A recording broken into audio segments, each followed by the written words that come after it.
All right, welcome back to Hosted by Posh. Today we're joined by Alex Fox, who's kind of taken the rave scene by storm recently in New York City. You run Fox Collective, which is this sick event production startup, I guess, or company. And yeah, we're really excited to dive into some of the events you've been throwing recently and also hear about your approach to the industry and content creation, which you've been really unique with your strategy. But yeah, welcome to the show. Yeah, thanks for having me. I'm excited to be here. Amazing. Yeah, so would love to just learn about, before we jump into the amazing stuff you're doing in the event space, like we love to know, the man behind the company or the mission, right? And it's like, love to know what originally got you into the event space to even, start hosting these multi-thousand person raves in the first place. Yeah, so I'm from New York City originally. And then I went to school out in LA. And while I was there, I threw a couple of events just for some friends. But when I came back, I was looking for something to do, and there was a Barbenheimer meme going around that was saying like, you would watch the different movies and then you'd go to a party afterwards. What movies? Barbie and Oppenheimer. Ah. Yeah, and then my friends were wondering which party we were gonna go to after, and we were like, I don't know. So on a whim, literally in a coffee shop, we were like, what if I just like threw one? So I did, and it was super guerrilla style. We had 2 weeks. We had 2 weeks to plan a massive party. We rented out a warehouse, 99 Scott, Wow. Put flyers everywhere, kind of just run and gunned it. Didn't really know what was happening. But I wanted my friends to have fun. I wanted a bunch of people to show up because I thought it was like a fun thing to do, and it would be a fun time. So we pulled it off, and that's what kind of kicked off everything. And so you were doing events in LA, you said? How big were those? No, those were tiny. Those were probably like 50 people. 50 Maybe people. It was just like, Why'd you start hosting those? just because I also wanted my friends to have a good time. It was really just like, oh, you guys want to come hang out. And that's kind of the vibe that I try to bring with these events, and anything is just like friends hanging out. Really? For sure. Yeah. Absolutely. They weren't getting like the vibe you were trying to emulate before you started hosting those events? I think, and I mean, I'm definitely, I can feel kind of pressures here and there, but a lot of the times I feel like events are pretty commercialized. And even if it's not specifically events, I think certain venues can be kind of commercialized, which is why I guess how I try to think of my events is it's, again, just a whole big family hanging out. So we only have GA tickets. That's one of our big things. We don't do any VIP, don't do anything like that, so that everyone has a similar experience or has the same experience. And just a bunch of friends hanging out. What are some skills that you had or accrued growing up that you think were really integral to throwing great events? Like, do you know graphic design or content creation? Yeah, so I mean, I grew up having a YouTube channel, and I feel like most kids do. Yeah. But I think one of the things I learned from that, when it comes to marketing and it comes to, I guess showing something that's interesting, is quick cuts, very actionable videos that draw the audience in right from the beginning, and that's been super helpful, because that's what a party should do too, is draw people in, and kind of have that same adrenaline rush that you see from a video. And I want those videos to encapsulate what they're gonna feel at the party, And graphic design wise, I had some experience, but I'm thankful enough that I brought on one of my really close friends. That's a good graphic designer. Nice. That's awesome. So you went from 50-person events in LA to coming here, and your first event, the Barbenheimer event, was how many people? That was just 900. Just 900. Right. But you had hosted an event in New York before. Yeah. You came here. You had 2 weeks to sell 900 tickets. Yeah. What was the first step? The first step was finding a venue. That was tricky because we are really lucky with having a venue that's open. You'll realize as you try to find venues, there aren't a lot out there. But we got really lucky with that. The people helping run that space were great to me. And then we got to marketing before we even had everything set, to be quite honest with you. We found the DJs, found the venue, probably got that all done within the span of 3 days. Immediately made a flyer, printed it all out. We stuck them up all throughout the Lower East Side by NYU, because that was kind of our target demographic. We printed out from my designer at the time, Borja. He came up with this brilliant idea that was, we made stickers that says Barbie has something that we want to show you. It was a QR code that led directly to the landing page of the tickets. Wow. And we stuck them out everywhere, including the subway platforms. Wow. Sorry to people who had to clean that up, but like, you know, like it's a good clickbait. Yeah, exactly, on the street, and it just went right there. And it's, wow. But also, TikTok.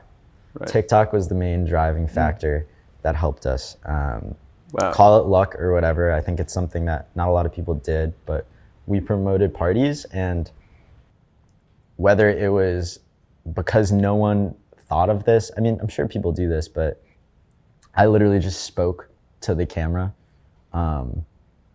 with the flyer in the background and just said what the party was, where it was going to be, and just brought like, I mean, I hope it came across as like some earnest, genuine, you know, personality that was like, this will be fun. Yeah. Because I genuinely thought it would be, you know, that was the intention, that was the goal. And I think because the intention was just to throw a good party, I think people realized that. And that kind of helped sell that party. And also the ones that I've done later on is just like to bring that energy across in my marketing. And I think you're being very humble in something that, you know, it's very difficult for a lot of people to do, is selling 900 tickets. Like you're making it seem like child's play. No. I mean, but I think even before getting to marketing, a big problem that a lot of event organizers have, right, is getting venues to take them seriously. Yeah. A venue has to staff the place. They have to put a lot of people in there to scan tickets and bartend and all this stuff, right? They make you agree to a bar minimum. How did you get the venue to trust you when you hadn't hosted an event in New York before? It really came down to, again, telling them what we were doing and just being like, trust us that we're going to figure it out. I think, again, I don't think I'd like tried to play any games or do anything. I just laid out my plan and was like, this is what we're going to do. They asked me, are you sure? And I said, yeah, I guess so. Wow. Did you put up collateral or anything? Or no. I mean, I had to put down a deposit, had to do all that. So like we did everything in a very standard way, right. That I knew was going to happen. And we knew the rules and stuff and how it was going to go. It was just more of like, are you going to trust us with with marketing this? Are you going to trust us with throwing an event that is not going to make your venue look bad? Wow. And what's your day-to-day like now? Are you doing this full time? Yeah. So, mainly I'm an actor. So I audition a lot. I saw you were on SVU. Congratulations. That's amazing. You. I appreciate that. Yeah, big fan. Thank you. Oh yeah, thanks. Yeah. So that was really fun. And I do that day to day. But if I'm not doing that, I'm planning events through and through. Because our team is so small. It's me, my friend, and literally two of my friends. One's a designer, one's more on the business end. And my day-to-day is finding venues, listening to music, trying to find the best DJs that we can, that we think fit a certain vibe that we're trying to go for. Most of them are like up and coming, that people have kind of heard of them, not really, or like pretty local. And then just negotiating deals, hopefully, and trying to figure out how we're gonna market this thing. What gets you going? Like, what out of that cycle is the most fun part? 100% finding the DJs. Really? Yeah, and coming up with the concepts, because I think our events are, or we like to think that we throw experiences, and every single party that we've done has been unique, So our first one was the Barbenheimer Rave. Our second one was a 2-day Halloween rave. And then it was Heaven and Hell for Valentine's Day. And then we just did a 6th floor rave for 420 at the THC Museum. So each one has a very specific vibe. And due to that, we have to find the right DJs that kind of mesh with that. Let's unpack the last one. So yeah, sure. 6 floors, THC Museum. Yeah. describe the party. How chaotic was the night? Like maybe just take us through the day leading up to it even. Sure. So the day leading up to it, bunch of venue visits. It's 6 floors. We took 3 of those floors and made 3 different stages. So the top floor was originally a lounge. So it gives that kind of vibe, but we tried to transform it into a boiler room. So we tried to put the stage kind of in the center so people could crowd around it. And then we also, on the 3rd floor, we made it more of like a dance floor that was a little more disco-y. There was like a disco ball in there. And then the 2nd floor was a techno room that was entirely LED paneled. So the DJs had graphics and stuff all throughout the room. So that day leading up to it was really going inside, making sure we knew a rundown of what exactly we would have to do the day of. And I think that's one of the most important things is that, and what I've learned throughout the time doing this, is that there are always going to be things that pop up the day of, but what you want to be able to do is know exactly what you can control and what you can take care of. And then whatever pops up after that will pop up after that, and you deal with it accordingly. So what happened? Like, was there anything that went awry? Oh, there was so much that went awry. So we had a lot of people in that building. The staircase was not very large. There was a lot of backup on the staircase, which meant that the floors, although they could fit the entire capacity, moving between them was really difficult. So when people got congested, sometimes the floors would open up and it would spread out.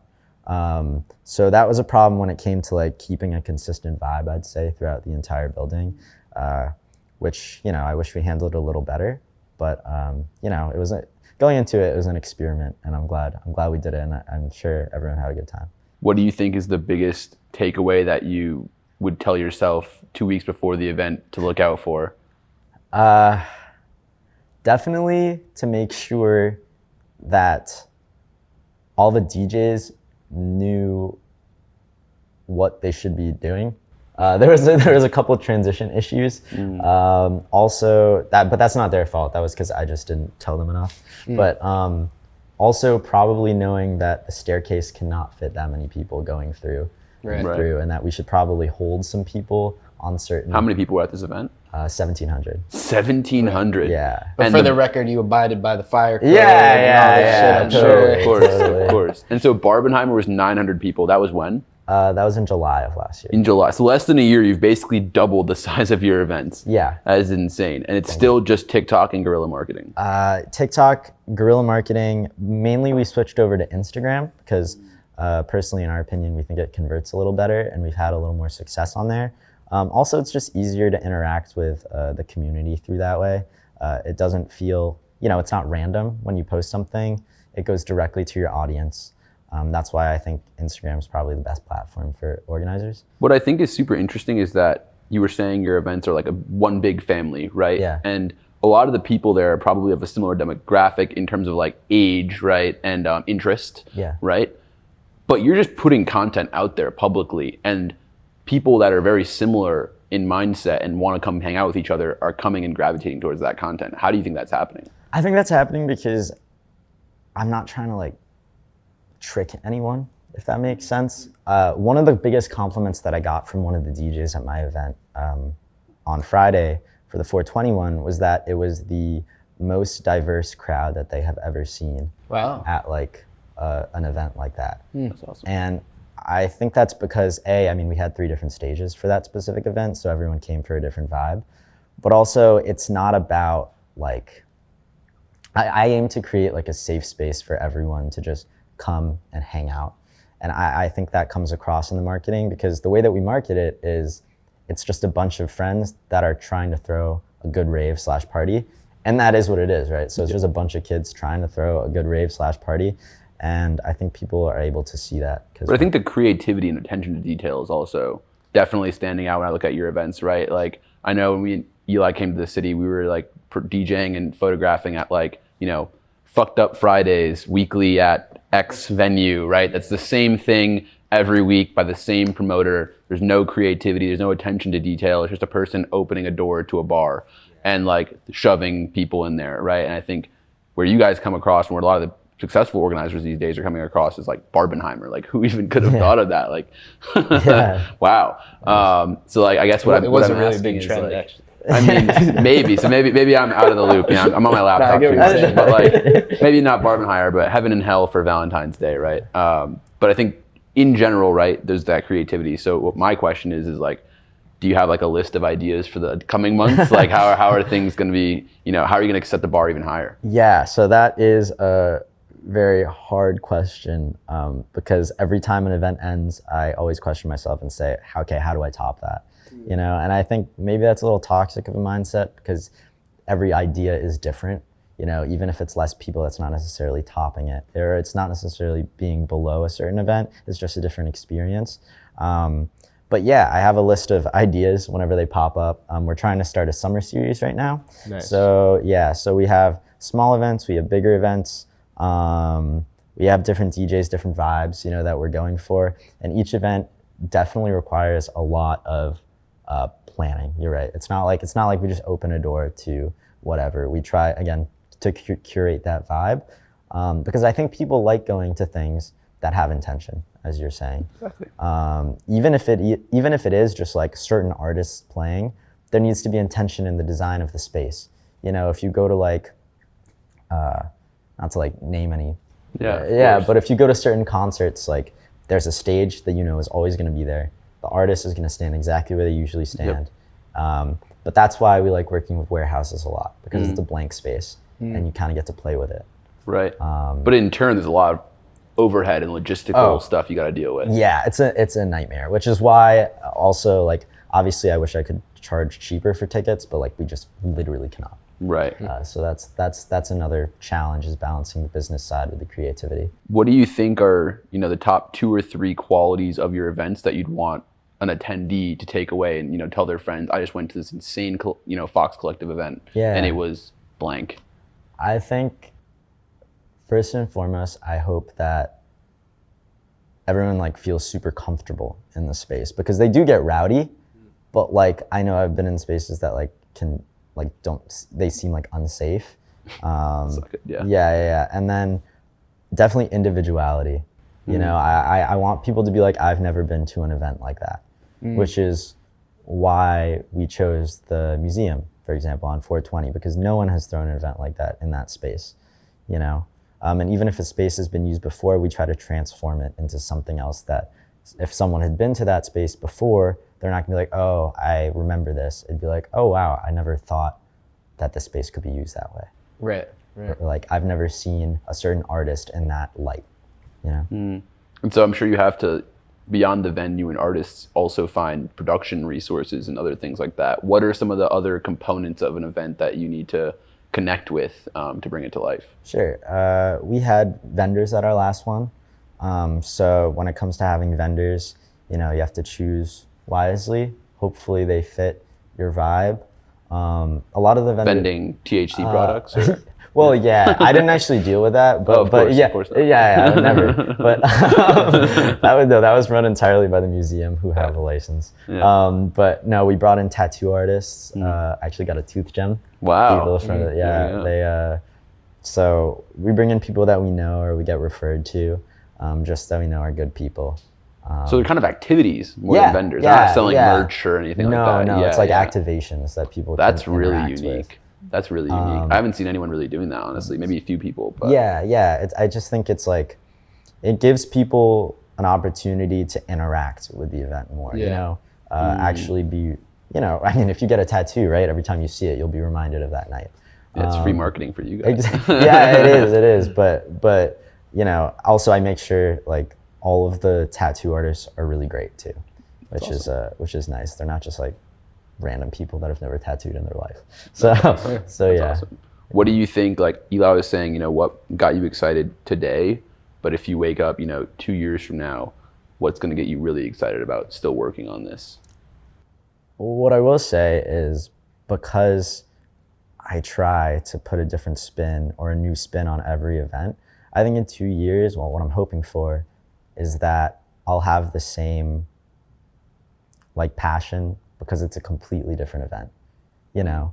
So I'll keep looking for spaces. Even if I reuse a space, I'll just transform it into something else. And sure, I might run out of ideas or whatever, but that's what my friends are for. You So know? 420 is for. Yeah, exactly. That's what 420 is for. A different event. But It's really an art form, though, in the sense like how you're describing it seems very similar to how a painter, has to work with. They can change the size of the canvas, but they still have to approach the same canvas every time. Yeah, exactly. And that's what I think. That's what I try to do, and I think that's what at least the repeat people that come to our events. Like I've been interacting with them actually. Like I look at all the Instagram DMs. I meet them in person, but every single person says like they feel the same energy but different.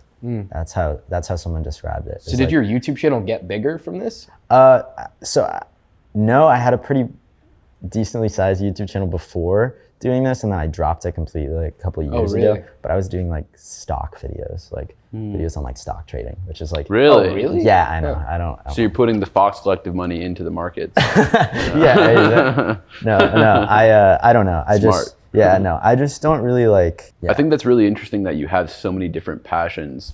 I think that's like a sign of Gen Z overall, is that there's this stat that 55% of Gen Z has like more than 2 things they're doing to make money, right? Yeah. And it's like you're an actor, you're trading, you have this event brand, and it's kind of all these sum up to make a very unique identity that you're bringing to light here. Is there anything else that you haven't, covered that maybe is a part of the repertoire? Let's see. I don't trade as much anymore, but I rock climb a lot. You rock climb a lot? I love rock climbing. Yeah, I was thinking about moving to Japan for 6 months and training there. Wow. Damn. Yeah, so that's pretty cool. Has nothing to do with Yeah, this, of course. but maybe I'll throw a rock climbing rave if that's a That'd thing. be insane. Do you think that these different components of your identity kind of make you a better organizer overall? Like, do you think someone with more of a one-track mind would be a worse organizer? I think it depends on who you surround yourself with. I think event planning is a very holistic thing where you need to look at it from a business perspective. You need to look at it from a creative perspective. I think I'm more of a creative person, genuinely. So my friend Luca is more business oriented, so he keeps me in check there. And I think that's super important for any organizer to have, is like, have a bouncing board, someone to talk off of, but just making sure you know where your weakness is, because, in this industry, it can be hard. People can try to do things, and you need to make sure that that you're doing what you can do as best as you can, and you trust other people to pick up the slack where you might not necessarily be as strong or confident. Yeah, that's very true. People are very territorial over their relationships with their customers and their resources. They can be. Yeah. No, I mean, I think it's something that we're trying to build, is kind of democratizing those relationships so that it's just who's the best organizer, right? Yeah. Who's bringing the best event to market, rather than you knowing someone making you a better, more established brand, right? Which shouldn't be how it is. Sure. Yeah. Which is interesting. That's really exciting. Yeah. What are you seeing in New York City now? Biggest music genre, like who's hot with the DJs? I mean, I love ISOXO and Knock 2. I mean, they played at Brooklyn Hangar recently. They're doing Under the K Bridge. So I think that trend's definitely coming up. What's just what's like that hard EDM. subgenre? It's like hard EDM. Hardstyle? Yeah, hardstyle EDM. It's just, it's so good. Also, like the energy is so good. It's also a very, like, it's people our age, Yep. that are really into that, I feel like, and making that type of music. Yeah. So, and also it's just fun. Yep. It's just fun to like be in a crowd that is like jamming out to that. Has that energy. Yeah, it's Yeah, kind of like hard rock vibes. Yeah, kind of, exactly. So that's the vibe you guys are going for with your music? Again, it's different every time. I think right now we're trying to go back to open floor, warehouse, rave type thing where everyone can just, mosh a little bit. I think obviously we throw in those experiences, have different types, but techno is also a thing. But yeah, That's awesome. that type of music is. Do you think that at a certain point you'd have to expand out of that to keep the brand alive? I know a lot of brands are doing that. Yeah. I mean, I think, again, with the 420 event, we had 3 different styles. And I think there's definitely a place for each style in every event. It just really depends. So like, you know, it would be interesting. Like, you can't really put like ISOXO and Knock 2 at a John Summit thing. Yeah. You can, but it would just be, you know, in that sense. Well, John plays anything. These Yeah, days, I that's don't know, true. maybe. That's true. Yeah, that's Maybe. true. Yeah, maybe not John Summit, but yeah, That's yeah. a good- But like, you know, in that sense, the event planner has to be kind of like a curator of DJs, which is kind of cool, you know. Of course. Yeah. I think something to think about moving forward, right, is you have 3 people right now. Sure. You're going to probably be hosting, you know, would you say 3, 4, 5,000 person events, you know, sooner or later. Hope so. Right? Yeah. What do you think you need to do to get to that scale? Man, honestly, just building that family, showing that we do throw consistent events, that we put care and thought into every single one of them. I mean, hopefully that in and of itself should work, because I think people recognize that, you know. Amen. It's a good product. Yeah, right. Yeah. We're gonna keep doing our marketing. We're gonna keep showing people that we're still at it. We're still just like a bunch of friends throwing a bunch of really big rave/parties, and they're welcome to come, you know. That's awesome. Yeah. Well, thanks so much for coming to talk to us about course. all this. Of course. Thank you guys for having me. How do and I people find your like social handles, your parties, all that stuff? Sure, yeah. If you guys want to check out at a Fox Collective on Instagram, you can find everything there. You can keep in touch. We got Amazing. an email. We'll go get thing. sweaty and Yeah, mosh get out with sweaty you. and just hang out with us. Let's do it. All right. Cool. Cheers. Thank you, man. Thank you, bro. Thanks, Cheers. Alex. Thank you, Devontae. Yeah. Thank you, Eli. Amazing. Yeah, good talking to you guys. All right.